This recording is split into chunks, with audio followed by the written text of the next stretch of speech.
Now, Deb and I, we would occasionally go on separate adventures. Deb's adventure was always scuba diving, and since I don't scuba dive, I had to find something else to do. And on one of those days, what I decided to do was to take a 10-mile section of Queensland coast. And what I was going to do was walk up every river and stream in this 10-mile section.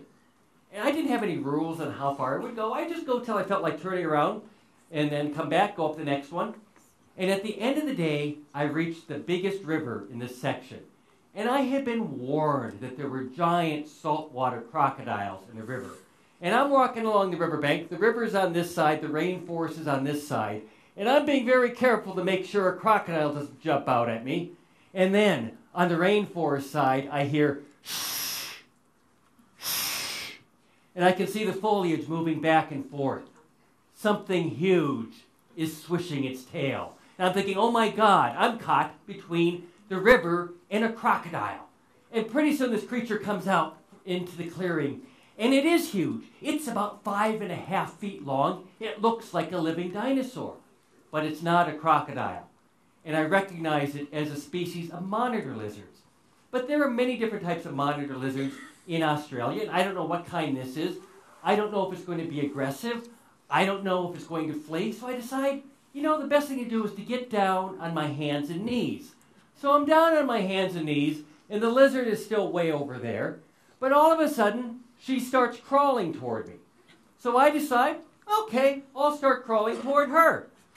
And it takes us about 5 or 10 minutes, but we meet in the middle, and we're nose to nose. And she looks at me with those big black eyes, and she flicks out her tongue as if she were saying, "You are the ugliest lizard I've ever seen in my life." And she turned and headed the opposite direction down the riverbank. Now, we could have ended our relationship at that moment, but I thought, when will I ever have the opportunity to be a giant lizard again? So I stayed on my hands and knees, and I continued following her through the rainforest. And what she was doing was methodically searching for food, sticking her nose into holes, under logs, anything that could hide a meal. And every once in a while, I would whistle at her, and she'd look over her shoulder, flick out her tongue as if she were saying, "Nah, you're still ugly," and then she'd go back to work.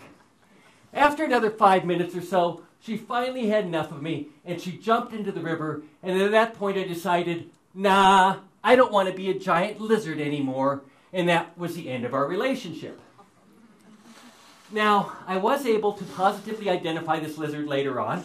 It's called a lace monitor, and lace monitors are the closest relative to the Komodo dragon. And I have some brand new scientific information to share with you about this lizard that was not known at the time I was in Australia. This is a venomous lizard. And it blows my mind that this relatively common, very large lizard, all these years scientists blew it. They never knew it was venomous. Well, why didn't they know it was venomous? Well, its venom is very specialized. If it had bit me, it wouldn't have killed me. I might have bled a little bit more because of the venom, might have stung a bit more, but my life would not have been in danger. And after scientists discovered, much to their chagrin, that this lizard is venomous, it has now sent them back to re-examine all the monitor lizards in Australia. And they're still doing that at this time. And it's looking as if most, if not all, monitor lizards in Australia are venomous. And as I had mentioned, this is the closest relative to the Komodo dragon, so it has also sent scientists back to the island of Komodo.